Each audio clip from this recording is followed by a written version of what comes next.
검찰이 오늘 아침에 대장동 의혹과 관련해서 핵심 인물인 유동규를 영장을 발부받아서 전격 체포하면서 이 대장동 의혹, 이재명 게이트가 새로운 국면을 맞이했습니다.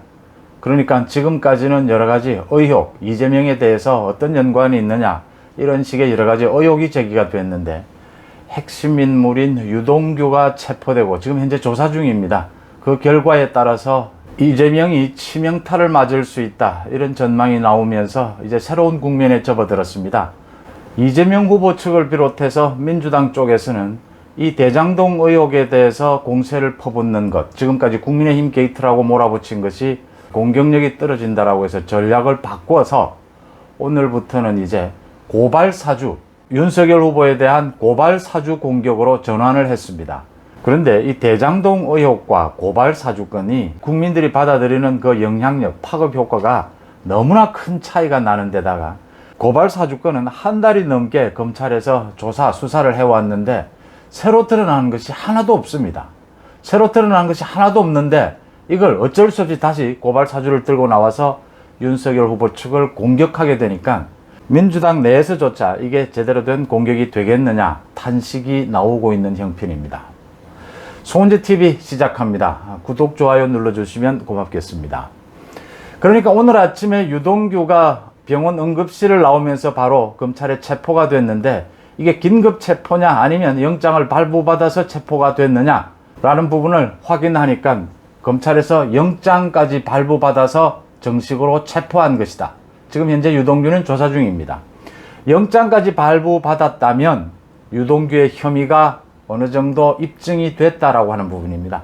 유동규가 그러니까 화천대유 측에 자신의 지분이라고 주장한 그 부분의 돈, 상당히 큰 금액의 돈을 받았다라는 부분이 입증이 됐다라는 부분입니다.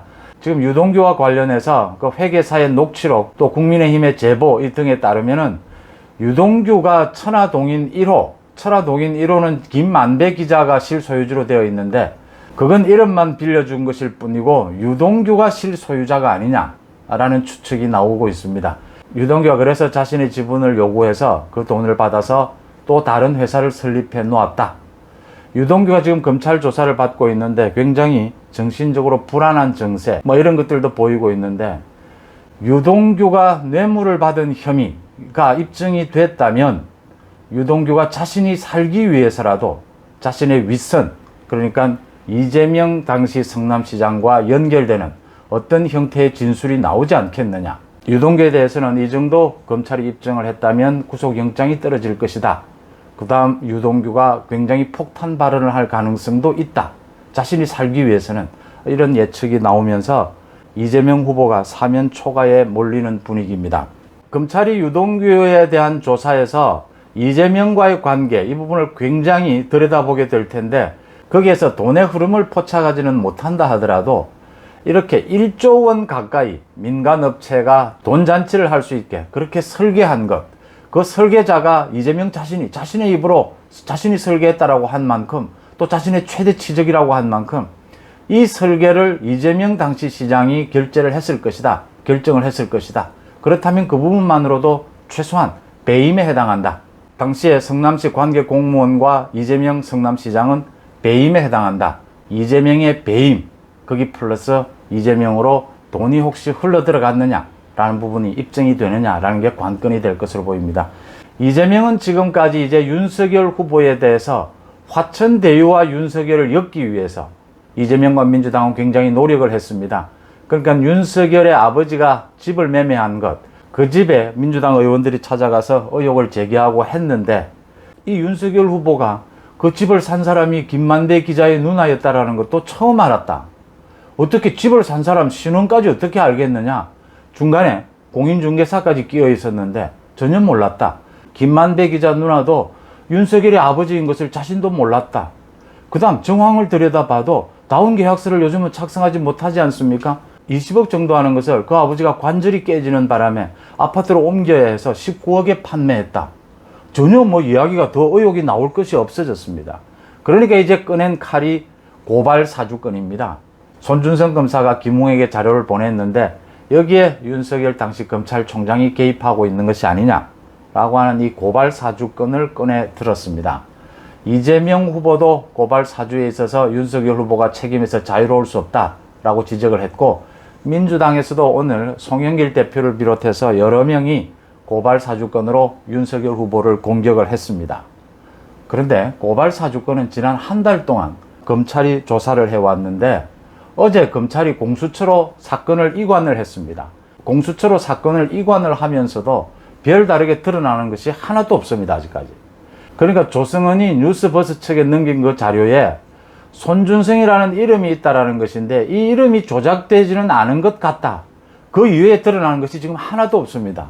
지금 사건을 검찰이 하다 공수처로 넘기고 뭐 이런 형국인데, 검찰이 한 달 동안 조사해서 드러나지 않는 것이, 공수처의 수사 능력은 그동안 여러 번 드러났지 않습니까? 공수처로 넘긴다고 이게 뭐가 또 더 드러나겠느냐? 또 공수처로 넘길 것은 뭐 있느냐? 더 밝힐 게 없는 게 아니냐라는 겁니다. 공수처로 사건만 이관을 시킨 겁니다. 그래서 지금 이재명과 민주당 후보 측에서 고발 사주권으로 다시 윤석열 후보를 공격하고 있는데, 민주당 내에서조차 이런 얘기가 나옵니다. 지금 대장동 의혹과 이 1조 원의 돈잔치, 권력형 비리 돈잔치와 이 고발 사주가 비교 대상이나 되느냐? 국민들이 느끼기에. 대장동 의혹은 핵심 인물들의 돈잔치, 이것을 설계한 이재명 성남시장은 도대체 뭘 노리고 이런 설계를 해주었느냐? 이재명 자신의 선거법 위반 재판에 권순일 대법관이 나서서 무죄로 봤는데 결정적인 역할을 했다.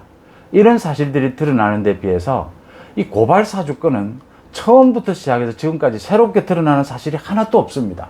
손준성 검사는 아직도 전혀 자신은 그 자료 작성에 개입한 적이 없다라고 부인하고 있습니다.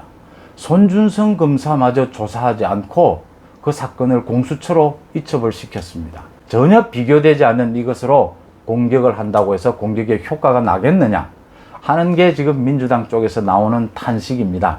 어쩔 수 없이 화천대유로도 엮어지지가 않고 유동규로 인해서 이제 이재명이 사면 초과에 몰리니까 빼낼 카드가, 윤석열을 공격해야겠는데 빼낼 카드가 없으니까 고발 사주를 다시 꺼내 들었다라고 하는 점입니다. 오늘 오후에는 국민의힘 대선 후보들의 5차 토론회가 열립니다. 홍준표 후보에 대해서 제가 비판을 하는 것은 그 역선택을 노린 행동은 안 된다. 그 다음 윤석열 후보를 공격해도 좋다. 또 다른 후보를 공격하고 비판하는 건 가능한 일입니다. 그런데 같은 당에서 공격을 할 때는 근거가 있는 것을 공격해야 한다는 점입니다. 지금 윤석열 후보에 대해서 윤석열 아버지가 주택을 매매한 것, 김만배 기자 누나에게 주택을 매매한 것은 민주당에서조차 야 이건 내용이 안 된다. 아무리 엮으려고 해도 엮어지지가 않는다라고 하는 내용을 홍준표나 유승민 후보가 공격에 나서는 것이 맞느냐라고 하는 부분입니다. 그런 부분에 대해서 홍준표, 유승민 후보가 오늘 토론회에서는 어떤 태도를 취할지 한번 지켜볼 대목입니다. 이재명 후보의 말이 계속 이제 바뀌고 있습니다. 유동규가 검찰에 체포가 되고 조사를 받게 되면서 이재명 후보는 만약 유동규가 관여했다 하더라도 자신은 관리 책임 정도, 도의적인 책임밖에는 없다라고 하고 있습니다. 지금 벌써 법조계에서 나오는 것은 최소한 배임은 피할 수가 없다. 거기에 더해서 유동규가 최측근이었던 만큼 유동규를 비롯해서 이재명에게 또는 이재명에게 다른 측근들, 그 비서실의 비서들 관여한 부분이 나와 있지 않습니까? 그런 부분으로 자금이 흘러들어갔다라는 부분들이 드러나게 되면 이재명은 결정타를 맞게 될 것이다.